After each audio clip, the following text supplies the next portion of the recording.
in the middle. Oh, yeah. I think that's great.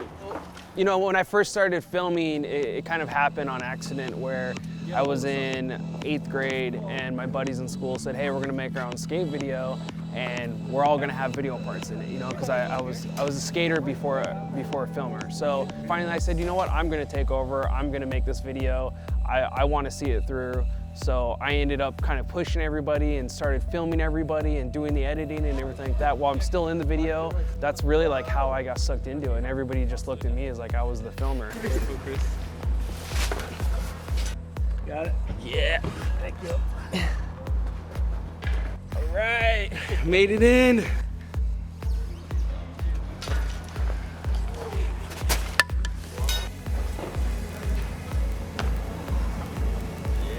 You want to hand that? Sure. Save a chip. Thank you, sir. Yep.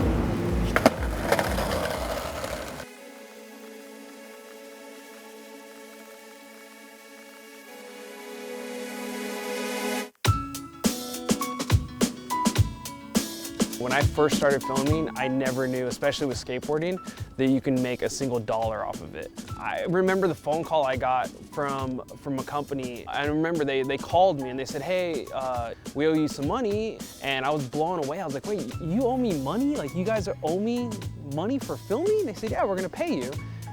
I was like, is my name in the credits? Like, yeah, your name's in the credits. It's in the DVD. And I was just like, oh my gosh, like everything that I've done in filming has always been an accomplishment. And like that little thing of $150 to me was equivalent to like, if this all ends tomorrow, I achieved something that made me happy, you know, and that's still happening every day as a filmer. I was working in warehouses, you know, and like in shipping boxes and things like that. And even when I first got hired by a skate company for filming, I was working from 6 a.m. until noon. I think nowadays, like the mistake that kids make is that they think that they have to go 100% into just filmmaking. But you need money. You need money to like drive, you need money to eat, you need money to buy equipment. If you have to work super early, and that way you don't miss the other stuff that you want to be involved in, that's totally fine. You have to take care of yourself first. The biggest mistake that I made was like right out the gates in filming, and that was, you know, coming down to LA when I was younger. I didn't live here, and you know, I thought, okay, I'm here, I met some people, I'm gonna make it. Like, I'm in, you know what I mean? And I think I just kind of jumped the gun initially thinking like that this is gonna be really simple, you know? And I think that the mistake I made was kind of leaving heartbroken, kind of like going home being like, I didn't make it, it's over. Then I understood like, okay, it's not over. This is something you need to work towards, I guess you could say. You have to prove yourself. You can't take it personally.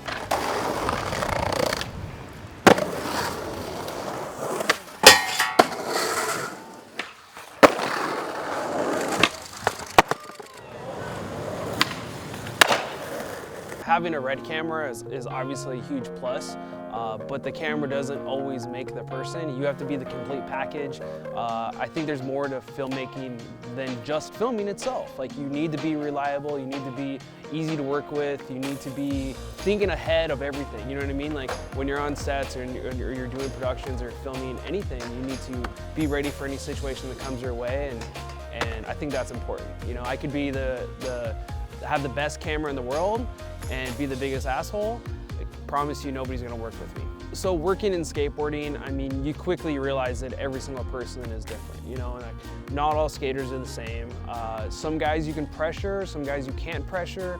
Some guys don't want you to talk at all. Some guys won't tell you when to pull the camera out. You kind of learn everybody's personality, you figure it out, you learn how to read people without them talking. It's a learning process. You know, I have my styles and my ways, and it's, you know, it's like an artist approach. And the same thing like with a skater. He has his ways and he has his style. So I think that that's another important thing of being a filmmaker is how can we get the shot together? You know what I mean? Because it really is a package deal between the filmer and everybody else involved. I do love having the challenge of just going in the streets and the freedom. You know, and sometimes you think like, oh, it'd be really cool to like be in a studio and not get kicked out. But it's just like, it's not what I've done, you know what I mean? Since I was a young kid, I've been pushing around the streets, been going out with my friends, taking the train, like it's me. So I love the idea of not having control over what's happening. I love the idea that I need to think and figure it out, you know what I mean? Like that's really fulfilling to me of yes, like we ran into a situation and I helped solve the problem and I captured it great. Your transmission's coming in 10-1. Especially with film and skateboarding, I mean, you run into so many situations. You know, you go to a school, you jump fences, the cops show up. You might not get the trick, you might take months to get it, but it's a great feeling. It's a great feeling because every clip has got a story behind it. Every clip has got like a lesson learned. Every clip is an accomplishment. Every day is like capturing a piece of history. When the actual opportunity is presented to you, there's nothing scarier than that. I mean, there's been so many times that a company's offered to hire me for something and it's been a huge project and I've doubted myself. I've gone home, I've been like, I don't think I should do this. I think I'm gonna turn it down because I was scared of failure. And I have a problem saying no, so I end up doing it and I surprise myself every time. I go, wow, I did it, pulled it off. You can't be afraid, because it is scary. I don't know if everybody would admit that, but it really is scary when somebody hands you your dreams and they're like, okay, like we're here to test you. To me, that's the scariest thing in the world. I think it's important to always be open to opportunities. I have filmed some things that, you know, I didn't really want to tell the skate world that I had filmed because I thought it'd be frowned upon, but I think having an open mind to other things helps you. It helps make you be a better filmer. If you film the same thing over and over and over, I feel like you prove that, but then it's like, you gotta have a challenge for yourself. That's how you get better. He's gonna do it right here? Think so? I think so. Feeling it? I think so, yeah.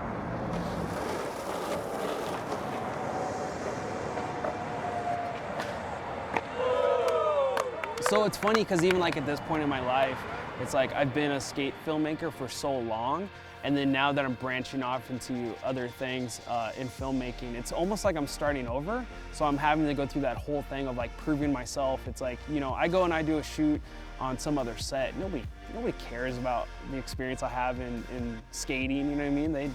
It doesn't matter one bit. It's like I'm starting completely over.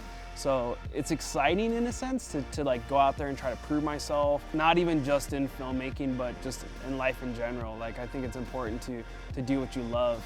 It doesn't matter whether you're a filmmaker or not, doing what you love is the most important thing.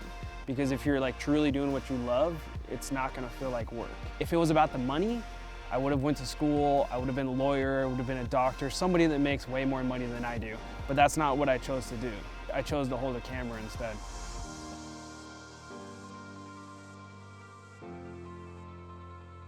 My name is Chris Ray, and I'm a skate filmmaker.